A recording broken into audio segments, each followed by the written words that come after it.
Welcome to this daily guided meditation practice. This is the Attentive Mind.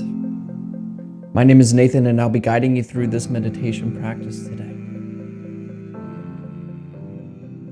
Find yourself a seated position. A seated position is preferable. However, you just need to find whatever is comfortable for you. You can sit in a chair if that works. You can even be lying down. Just find a spot that you can have a straight back, not tight, but just upright, and where you're not liable to shift around during the practice. This is also an open eye meditation practice. However, if you have learned to practice with your eyes closed, feel free to do so. And if your eyes are open, go ahead and just drop them down below you. We're not looking at the screen. We're not looking at anything in particular.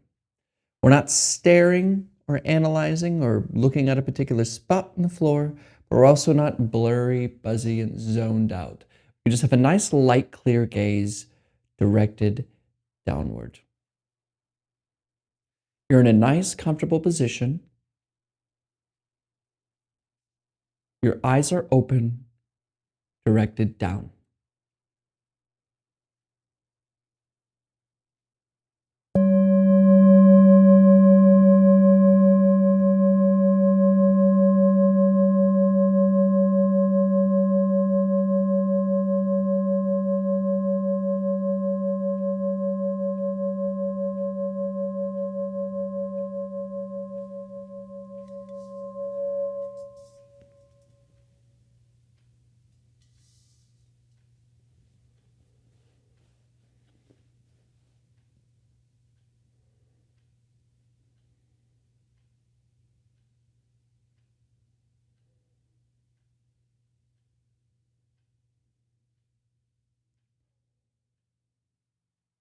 Just relax.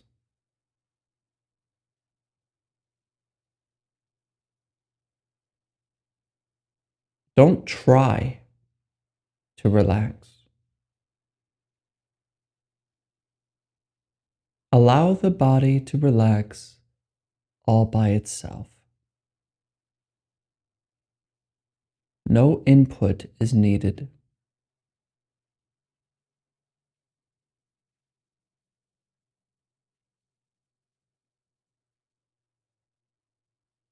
Feel your body as it gently calms down.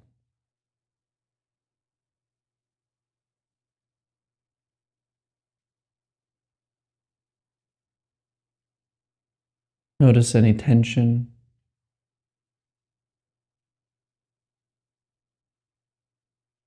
any pain,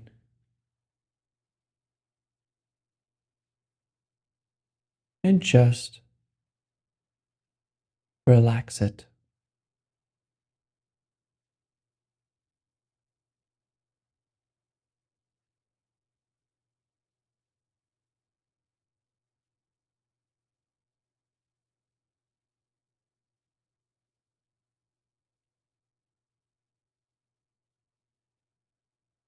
Let go of the to-do list and leave alone your day so far.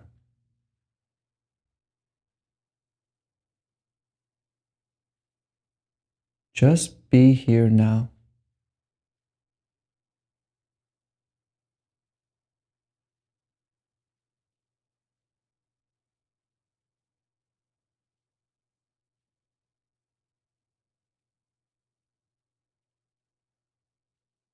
Give yourself permission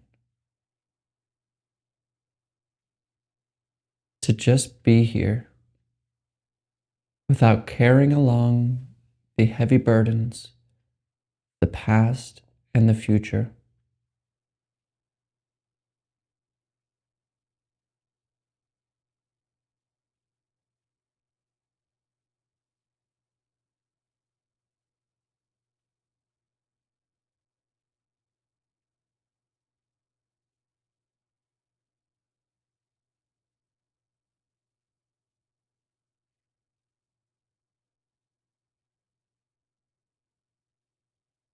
There's nowhere to go,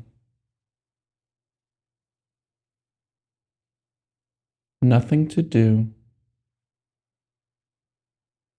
and no one to become. Just sit right here and let go. Relax.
And if you're normal,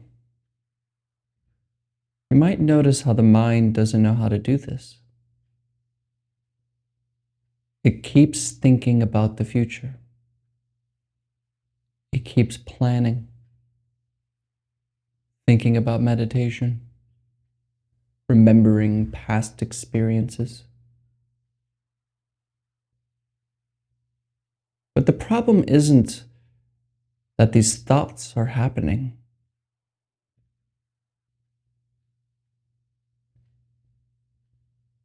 The problem is that we just pay too close attention to them.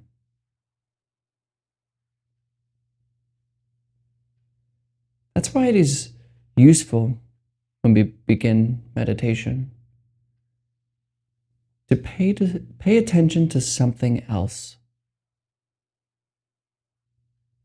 something completely present, and something that can only happen now. And that is the breath.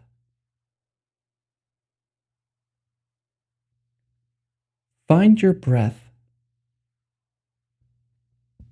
wherever you feel it the most. Some people feel it mostly in their nose, some in the chest, and others in the lower belly.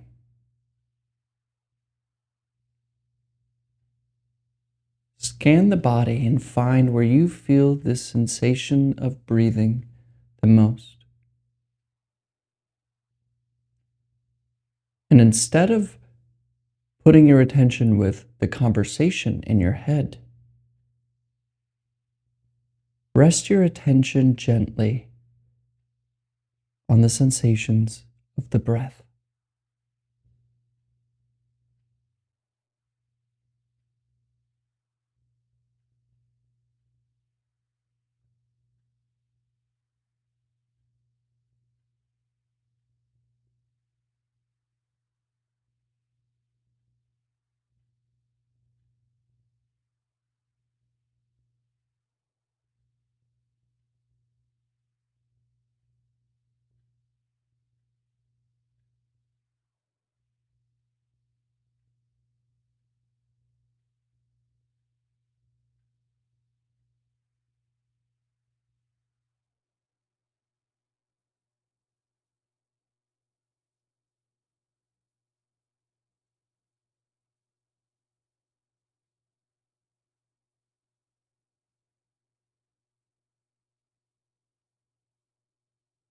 And I'm probably catching you thinking,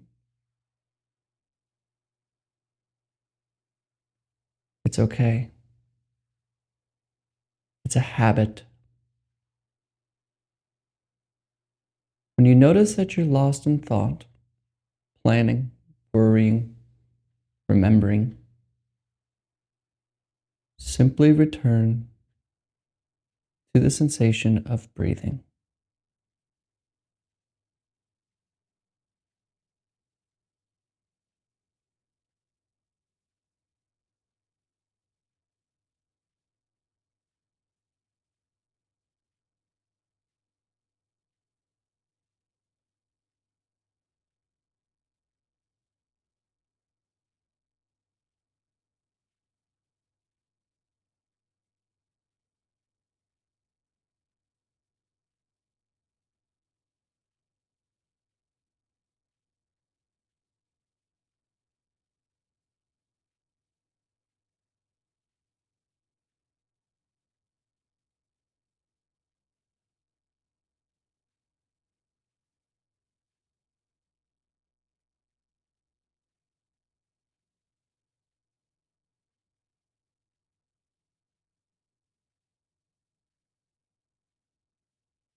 And I'm probably catching you thinking again.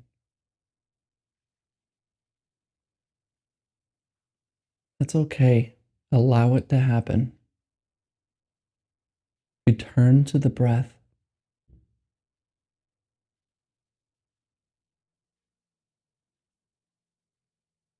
As the great Zen master Shunryu Suzuki says, during meditation, leave the front door and the back door of your mind completely open.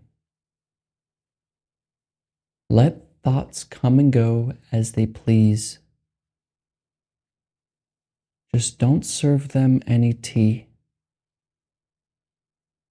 because then they will want to stay.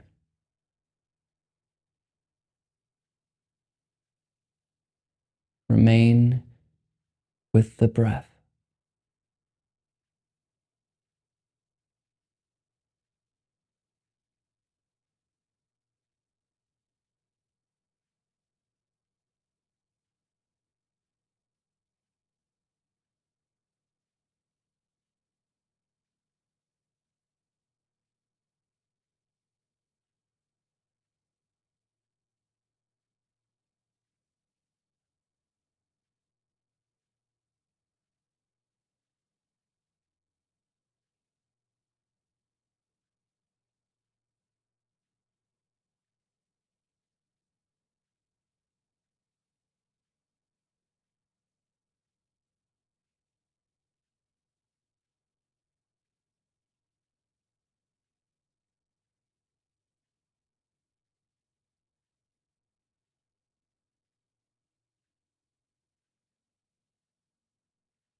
Come back.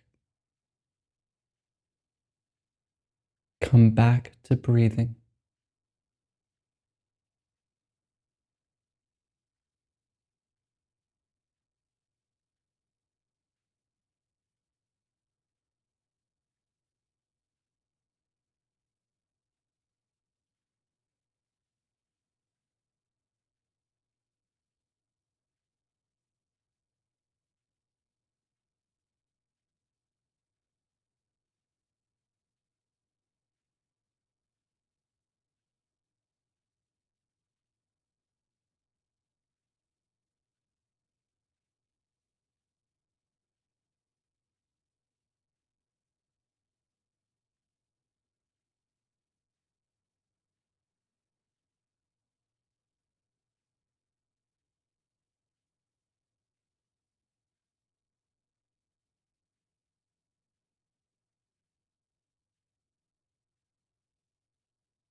Are you thinking?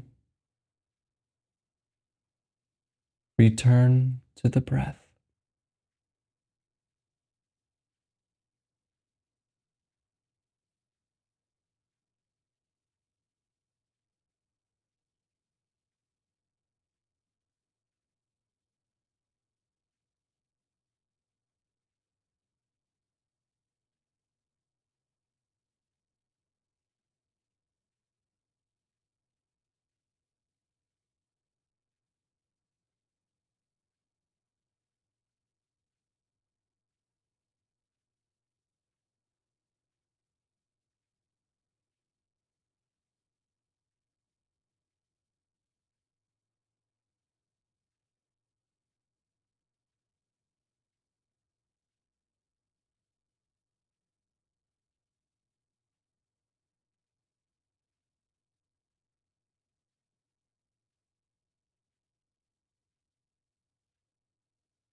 Wake up. Wake up from thinking. Return to breathing, rising and falling.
All right, you can look at the screen.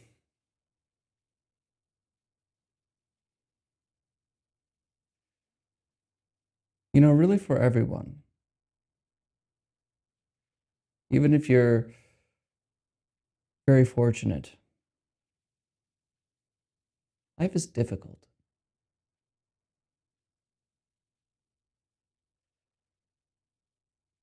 And it really doesn't matter if you have everything sorted out, you have all the money in the world, it's still difficult for you.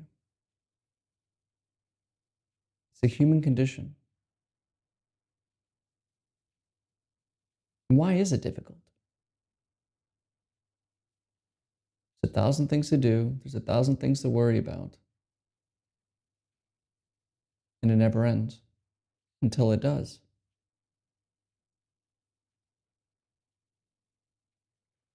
And now, I'm not a Buddhist, although I was trained in Buddhism, but the Buddha said life is dukkha.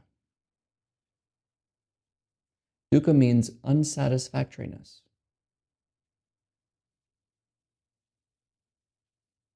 A lot of people think it means suffering.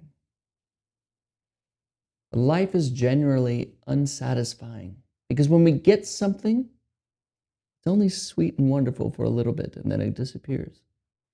You get that new girlfriend or boyfriend, it's so wonderful, and then we call it the honeymoon stage, and then go back to normal. You get that car, and it's so wonderful, and you get back to normal. You get the job, and then it doesn't last. You can eat chocolate cake for a second, but if you eat chocolate cake only, it's horrible. Nothing satisfactory lasts. And the Buddha goes on to say, the reason life is unsatisfactory is because of Krishna, which means desire, related to our word thirst, thirst. And this wanting is painful. We see desire as pain because when we have an object of desire, it's painful until we get it. And so when we get it, we think that the object, like the ice cream, the sex, the job, whatever, is what's giving me desire and why I feel good. But it's not the object. It's not the thing that we get that gives us feeling of good or makes us feel happy. It's because desire has temporarily disappeared. Like if you really want ice cream or you really want that car, you get it, the desire for it goes away. And that's where the peace comes. That's where the happiness comes. But then you'll notice we quickly start to desire. So that more pain down the road. Life is this long slew or long run of unsatisfactoriness. Very simple. If we can sit and just look at our minds and watch this happen, we can just let go of desire, letting go of the difficulty. Just, okay, I see it. Relax, you're just here. We're just here. So stay here. Don't fret. Be here now. Thank you for your time today. Thank you for showing up for your life. And I'll see you tomorrow.